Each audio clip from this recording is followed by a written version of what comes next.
एबे आंचलिक पाणीपाग विज्ञान केन्द्र तरफ एक बड़ खबर सामना को आसुछि। असह्य गुळुगुळु सामान्य निस्तार। राज्य में विभिन्न स्थान में कोहला पाग सांगू झिपिझिपि वर्षा। सूचना जहाँ रही असह्य गुळुगुळु सामान्य निस्तार। ओडिशा उपकूल में आकाश मेघाच्छन्न रही बेले असह्य गुळुगुळु सामान्य निस्तार मिली। गंजाम और पुरी जिले में झिपिझिपि वर्षा लगी रही। भुवनेश्वर और अन्य जगह सकाळु झिपिझिपि वर्षा होता देखा मिली। सूचना अनुसार आगामी 5 दिन जाए राज्य में तापमात्रा विशेष परिवर्तन संभावना नहीं। यही समय राज्य में किसी स्थान में दिन तापमात्रा स्वाभाविक तुलन में 4 ରୁ 6 डिग्री अधिक रहिबो बोली पाणीपाग विभाग पक्षर कहुଯାଇଛି। भीषण गुळुगुळि सह प्रचंड ताती जारी रहिबो। आवश्यक नथिले दिन 11 ରୁ 3टा जाए यातायात निवृत्त रहिବାକୁ आंचलिक पाणीपाग केन्द्र परामर्श देछि। शोष न लागुथिले भी पर्याप्त परिमाण पानी पीवाकू कहुଯାଇଛି। छोट पिला वयस्क और असुस्थ लोकों एभली ताती और गुळुगुळि अति संवेदनशील।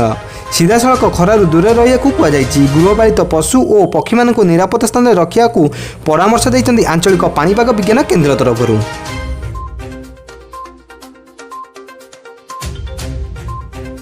एभली न्यूज अपडेट पाई चैनल को लाइक करिया सहित सांग मानकु शेयर करंतु एवं पाखरे थिबा सब्सक्राइब बटन को सब्सक्राइब कर बेल आइकन को दबाई दियंतु, जा फଳରେ मु छाडुथिबा प्रत्येक वीडियो नोटिफिकेशन आपनक पाखरे पहुंची परिबो।